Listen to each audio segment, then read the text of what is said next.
La méditation consiste en une chose très simple.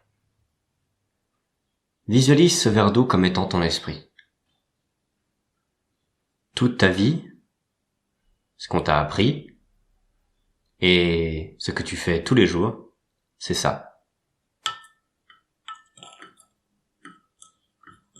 Tous les jours, on répond, on réagit, on juge, on critique, on voit, on entend. Tous les jours, tout le temps, on remue notre esprit.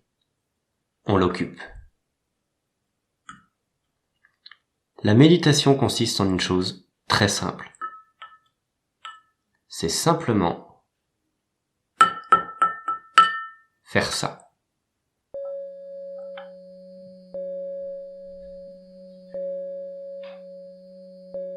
Lorsque l'on cesse de réagir, lorsque l'on cesse d'être de façon permanente dans la réaction et dans la réponse, l'esprit se calme. L'esprit s'atténue. L'esprit prend moins de place. Ou l'esprit laisse de la place. Laisse de la place à ce qui est vraiment. Laisse de la place à tout ce qui n'est pas esprit. Voir plus clairement les choses, comprendre réellement ce qu'elles sont,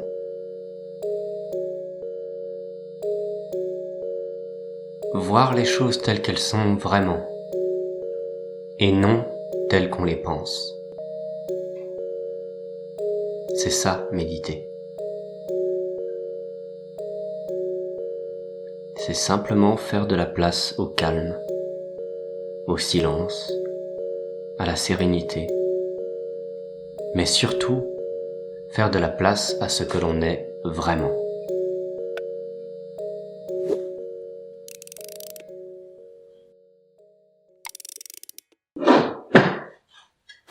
Donc, qu'est-ce que la méditation pour moi ? La première fois que j'ai pratiqué la méditation, c'était en Nouvelle-Zélande, au bord de la plage, avec aucune idée de ce que j'étais en train de faire ou de ce que j'allais faire, mais bien décidé à méditer. Ce qui m'a donné envie de méditer, c'est première chose, à ce moment-là de ma vie, c'était un sacré bordel. On passe tous par là, je crois. Et on y repasse. Et deuxième chose, c'est ce livre, L'âme du monde de Frédéric Lenoir. Ce livre n'est pas spécialement un livre de pratique spirituelle, mais disons qu'il renferme beaucoup de sagesse, des sagesses qui viennent de différentes cultures, de différentes religions ou mouvements philosophiques. Déjà à ce moment-là, moi, il m'a aidé à aller mieux, à dépasser certaines choses, et il m'a donné cette envie d'un jour m'asseoir en tailleur et méditer. La chose que j'aimerais bien faire remarquer d'ailleurs, c'est que il n'y a pas de bonne ou de mauvaise méditation.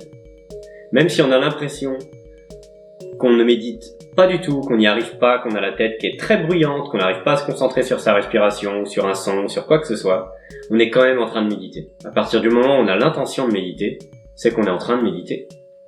C'est une pratique, c'est un entraînement, donc c'est normal.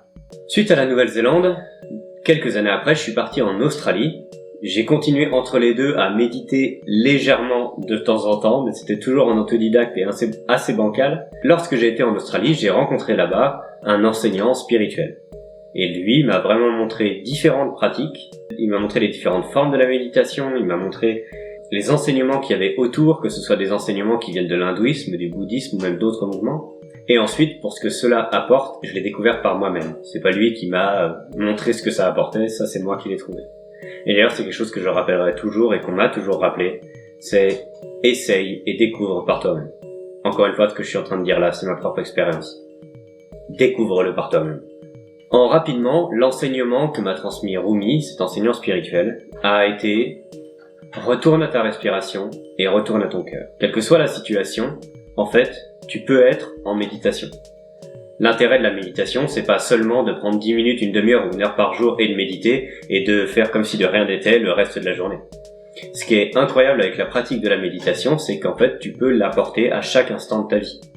Que tu sois au milieu d'une dispute avec quelqu'un, que tu sois dans les embouteillages ou que tu sois en train de t'endormir, tu peux être dans un état de méditation. État de méditation signifiant, pour moi, au plus simple, observer et laisser les choses être. Et les différentes pratiques méditatives permettent de s'entraîner à observer et à laisser les choses être. Laisser les choses être ne signifiant pas forcément ne rien faire ou ne pas être dans l'action. Ça signifie, ce qui se passe, je l'accepte et je le vis tel qu'il est. J'ai pas joué avec mon stylo? Oh no.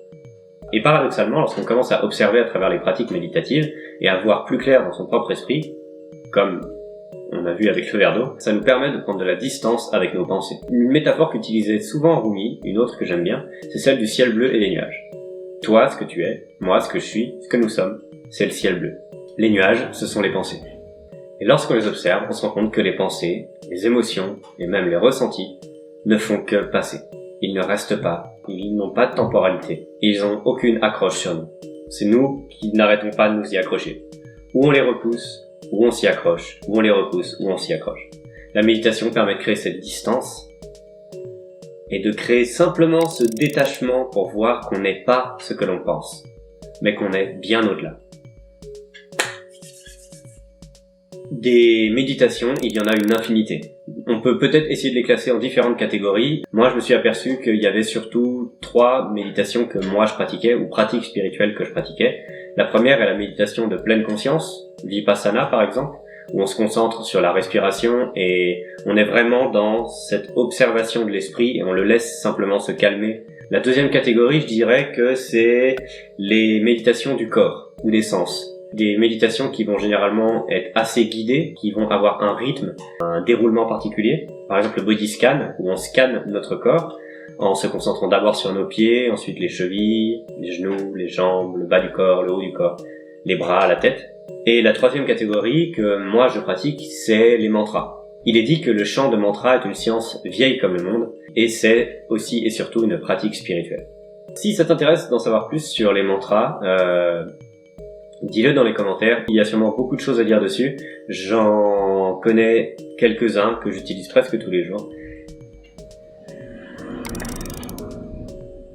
Pour ce qui est des méditations que je vais guider, il va y avoir 3 catégories principales de méditation guidée. La méditation complètement guidée, où je guiderai du début à la fin. La méditation semi-guidée sera principalement du silence et moi qui parlerai juste rarement pour rappeler de revenir à la méditation. En troisième, les méditations silencieuses, où on n'entendra pas du tout. Ce sera simplement une vidéo de 5, 10, 15, 30 minutes ou même 1 heure. Et là, il y a eu une coupure magistrale. Et tu t'es rendu compte de rien. Enfin si, en fait c'est assez simple de se rendre compte comment je fais mes montages. Il y a une horloge juste derrière moi. Alors si tu t'amuses à regarder dans la vidéo l'horloge qui est derrière, tu vas voir que ça doit faire des... Enfin, vas-y, fais comme tu veux. J'en étais où? Chaque explication de méditation guidée va commencer par...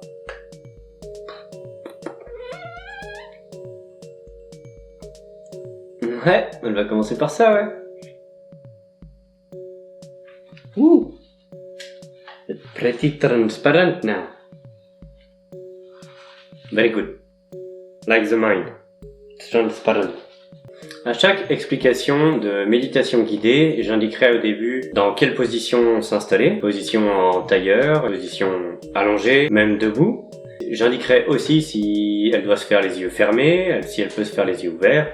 J'indiquerai à chaque fois la durée minimum qu'elle doit faire. Et également, j'indiquerai pour chaque méditation ce que nous allons utiliser. Est-ce que nous allons utiliser notre respiration? Est-ce qu'on va se concentrer sur notre cœur? Est-ce qu'on va utiliser la visualisation mentale ou l'imagination? Est-ce qu'on va faire un scan du corps, etc., etc. Toutes les méditations, quelles qu'elles soient, elles se termineront toujours par...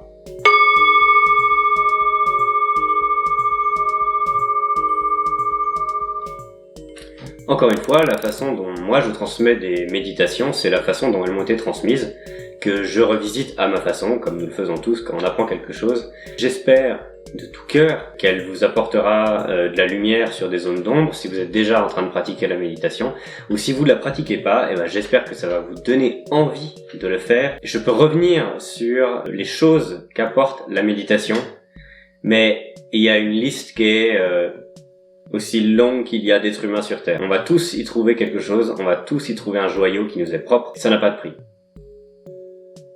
La méditation n'a véritablement pas de prix.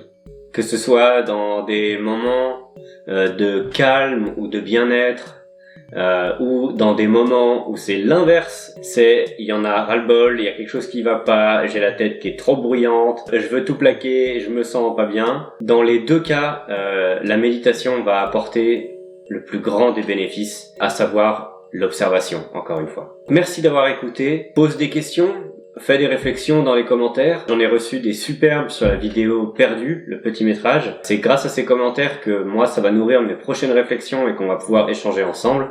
C'est aussi le but de la chaîne, c'est que ce soit pas que moi qui parle, mais c'est laisser la parole à toi. À la suite de cette vidéo-là, va sortir la première méditation expliquée, ainsi que la méditation guidée qui lui est liée.